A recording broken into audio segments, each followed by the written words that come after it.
Eu quero saudar a todos os nossos irmãos, aqueles que nos veem pelos nossos canais de televisão ou então pelas nossas plataformas no YouTube, irmãos nossos da Igreja Cristã Maranata, irmãos nossos de outras igrejas que também participam dos nossos conteúdos, venham conosco. A todos a paz do Senhor. Nós vamos continuar falando ainda no Ministério Jesus e agora nós vamos começar a falar sobre os milagres de Jesus e o significado profético logo depois da nossa vinheta.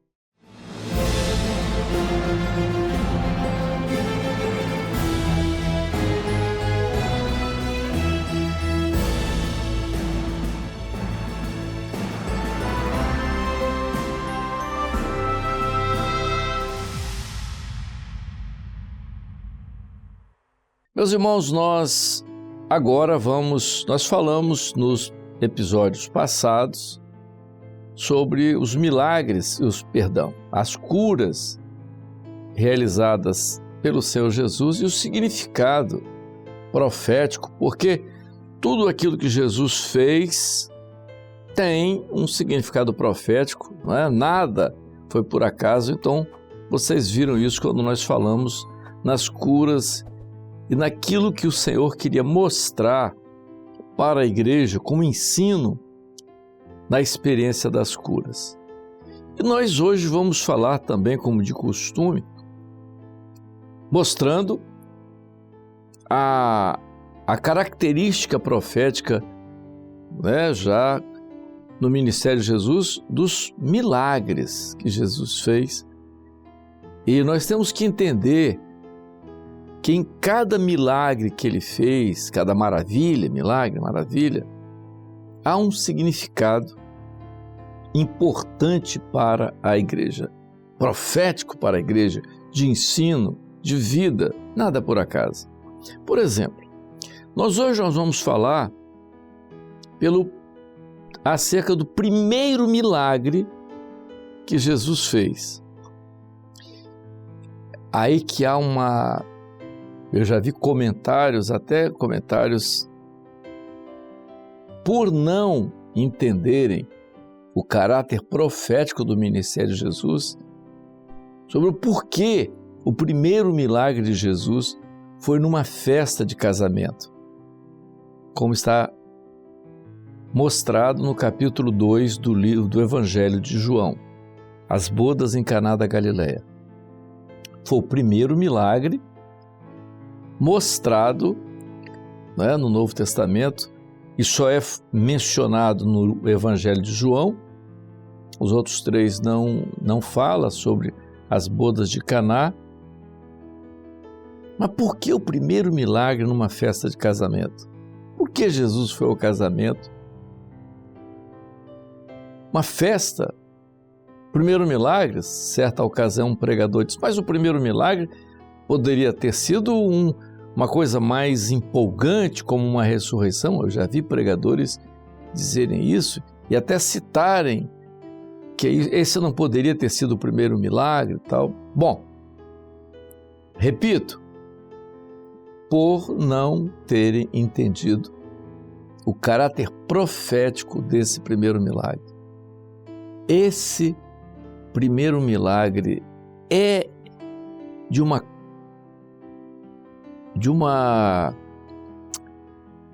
consistência profética incrível, é de um conteúdo profético tão intenso, esse primeiro milagre de Jesus. E eu me lembro que foi uma das primeiras mensagens e talvez uma das que mais nos impactaram no início dessa obra, quando o Senhor deu a experiência de um servo dentro desse primeiro milagre de Jesus, e ele mostrou, e o Senhor mostrou a ele, e foi uma experiência muito interessante, porque ele estava à frente para entregar uma mensagem e o Senhor deu uma revelação que ele fechasse a Bíblia e clamasse pelo sangue de Jesus e abrisse a palavra. Quando ele abriu, o Senhor te coloca lá, o profeta lá no meio da igreja, coloca o teu dedo em cima de uma parte da Bíblia, ele colocou, desce um pouco, ele desceu, a partir daí começa a ler. Ele começou a ler e era o primeiro versículo do capítulo 2 do livro de João. E ele leu o texto. E eu fiquei imaginando, aquilo ali era uma festa de casamento. O que você poderia entender numa festa de casamento, de um milagre numa festa de casamento? Eu já preguei algumas vezes em casamentos usando esse texto. Mas o servo, quando foi entregar aquela mensagem, ele entrou dentro desse texto e alcançou ali, pela revelação do Espírito Santo, claro, o conteúdo profético daquele milagre. Para vocês terem uma ideia, e depois vocês podem fazer a avaliação disso, as bodas de Caná da Galileia, do início até o final, ali do texto que fala dessa festa de casamento, ali está todo o período da igreja. Ali está toda a descrição que mais tarde o próprio Senhor Jesus revela ao apóstolo João nas 7 cartas sobre os 7 períodos da igreja. E nós ficamos pensando ali, então, por que o milagre das bodas de Caná da Galileia? E Jesus começa, e o texto começa mostrando o seguinte: ao terceiro dia, houve em Caná da Galileia uma festa de casamento. Ora, por que Jesus começa com o primeiro milagre? Em Caná da Galileia, ao terceiro dia, houve uma festa de casamento. E eu me lembro naquela mensagem que o pastor fez uma colocação impressionante do conteúdo profético ali. O que Jesus está mostrando naquele primeiro milagre? O primeiro grande milagre. Qual o grande milagre do início da igreja? Jesus está profetizando ali sobre o início da igreja, ou seja, o início do período da festa da igreja. Qual é a festa da igreja? A festa da igreja, que é o período da graça que nós estamos vivendo, é uma festa de casamento. É um período de casamento. E como começa isso, e o pastor descreveu muito bem, quando começa isso? Ao terceiro dia. Então, ao terceiro dia, o que significa profeticamente? O que Jesus está mostrando profeticamente a mim? Ao terceiro dia, morte e ressurreição. A igreja, ela começa, e a grande experiência da igreja, o grande resultado da ressurreição é a comunhão, que na verdade a igreja é comunhão. Igreja é povo, é comunhão, é corpo de Cristo. Então, ao terceiro dia, a grande experiência da igreja, no seu início, ela começa quando ela descobre isso, a grande descoberta: Jesus está vivo. Foi a primeira mensagem da igreja primitiva, a grande mensagem da igreja primitiva. Então, o primeiro milagre é, na festa de casamento, Jesus começa a descrever profeticamente a igreja em Caná da Galileia. Mas que Galileia? Galileia dos gentios, porque a igreja é gentílica. Ela começa onde? Após o terceiro dia, em Caná da Galileia, deu início à festa de casamento. O período da igreja, o início da igreja, conforme está descrito claramente no texto, como nós vemos nessa passagem. O que foi importante aí? O mistério que está aí contido e para entendermos aquilo que é o propósito da palavra, foi a grande experiência que nós tivemos nesse início, foi a primeira mensagem que quando aconteceu essa experiência desse pastor ao pregar esse texto, e que ele entregou uma mensagem e ele teve que repetir a mensagem 5 vezes, o Senhor disse, você vai ler o mesmo texto em todos os 5 dias de mensagem, que eram 5 dias de mensagem que ele tinha que entregar na consagração daquele tempo. Então ele leu o mesmo texto, todos os 5 cultos que ele ia pregar, e entregou 5 mensagens diferentes, e a partir daí nós começamos a entender o que era o profético, ou seja, o que estava na palavra que nós tínhamos que alcançar além da letra, que era aquilo que era profético. Então o pastor pregou ali, e isso está claro em todo o acontecimento. Então, ao terceiro dia, em Caná da Galileia, houve uma festa de casamento. Houve um momento da festa, porque o que era naquela época, a festa se dava, era o costume do povo, a festa começava, continuava, e o noivo só chegava no final da festa. Então tinha uma festa, e depois chegava o noivo só chegava no final. Então o que aconteceu com aquela festa? O mais importante na festa de casamento, e era o costume do povo, era o vinho. Diz o texto, no relato de João, que no meio da festa, durante a festa, houve um momento em que acabou o vinho. Quando acabou o vinho, Jesus estava lá na festa. Os discípulos estavam lá na festa. A irmã Maria, mãe de Jesus, estava lá na festa. E Maria, então, procura Jesus e diz, acabou o vinho.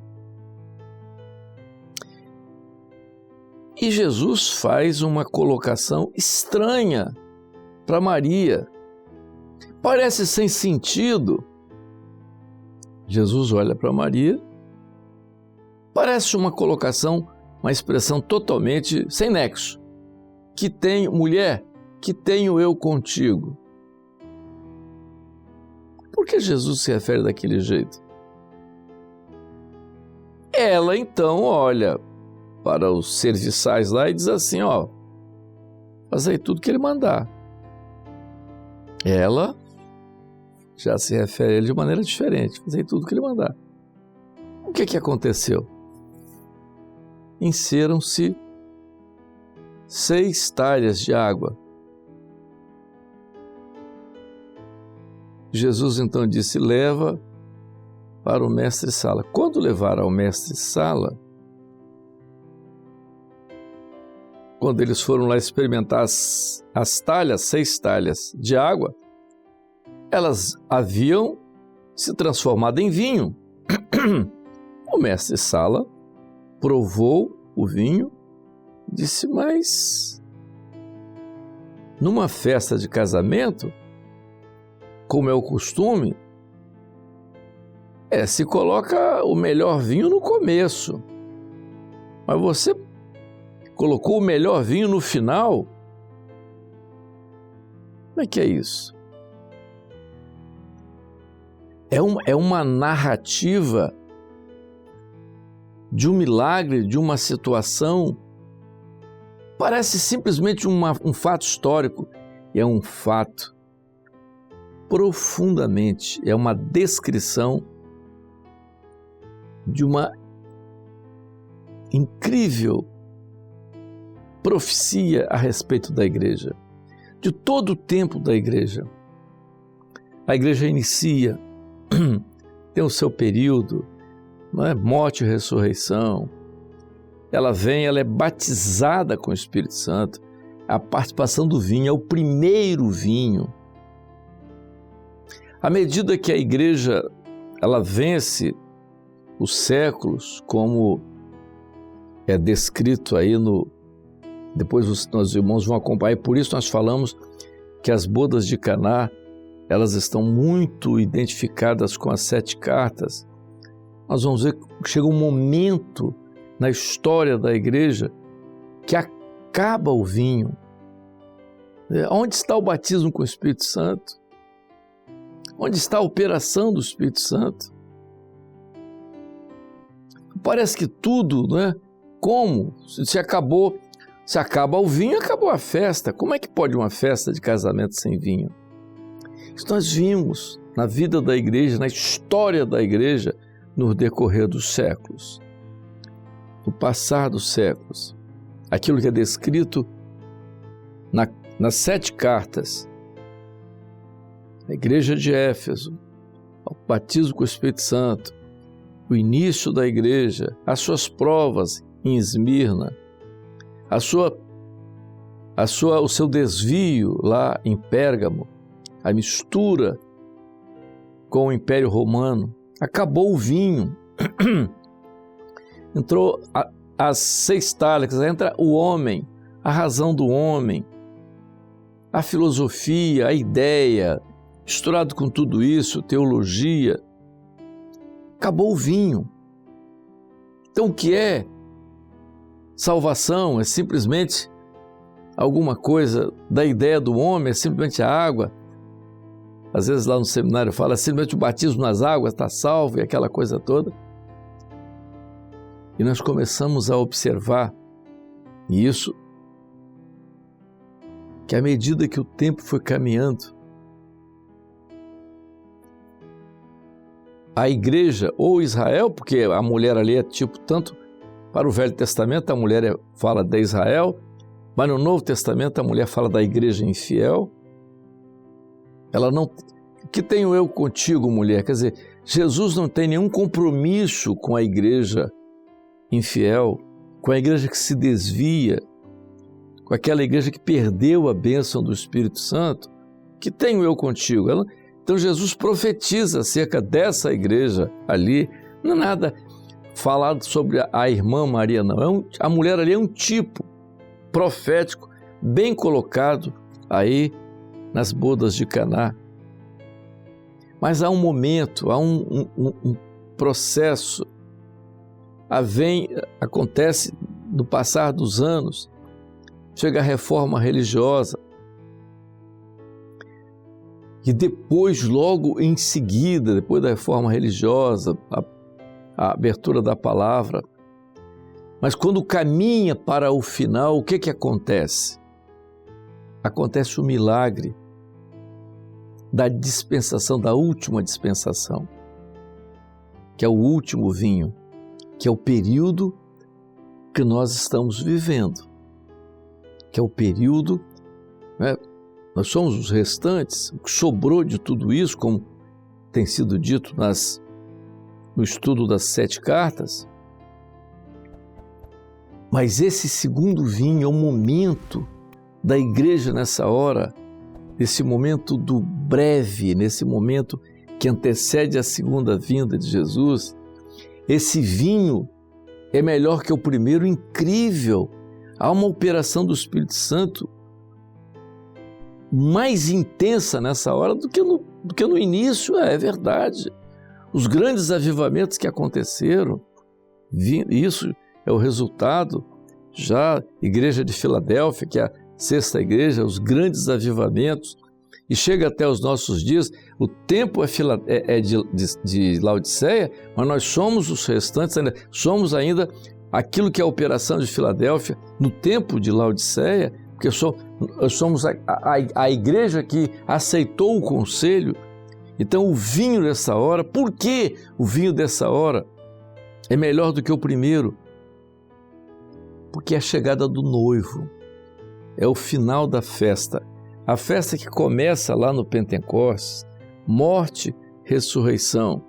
Veio o Pentecostes, quer dizer, depois do 3º dia, veio o Pentecostes, o início da igreja, a igreja gentílica que caminhou por esses séculos, passou por tudo isso. Chega nesse momento agora, é o último vinho. Por que o último vinho? Esse último vinho é melhor do que o primeiro. A operação do Espírito Santo nessa hora. Por quê? É porque é o momento do breve. O noivo vai chegar. aquele final ali, aquele último. Então diz, o vinho agora é melhor do que o primeiro. O mestre Sala, o Espírito Santo, ele é que sabe qual é o vinho. Ele sabe a diferença. Ele sabe o que é a operação do Espírito Santo. Só ele sabe o que é a operação dele mesmo, o que é o profético. Só ele que conhece. Então, esse é o momento final da igreja. O último vinho, a operação do Espírito Santo nessa hora é o breve, é aquilo que está acontecendo agora. Por quê? Porque o noivo vai chegar, o noivo está às portas. Então vejam, o primeiro milagre de Jesus, mostrando aquilo que um pastor disse, que não via sentido nenhum nesse primeiro milagre, sentido nenhum, porque, inclusive, uma observação que eu ouvi a pregação desse pastor, e ele disse que Jesus cometeu um equívoco. Não era para esse ter sido o primeiro milagre? Pois é, ele não entendeu o profético.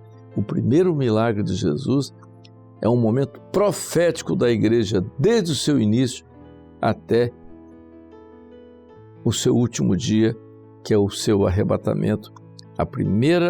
O primeiro milagre fala exatamente de todo o período da igreja, desde o seu início até o arrebatamento, a grande festa de casamento, que é o período da igreja, o período da graça que nasce até a chegada do noivo, o último vinho, e nós estamos vivendo a experiência do último vinho.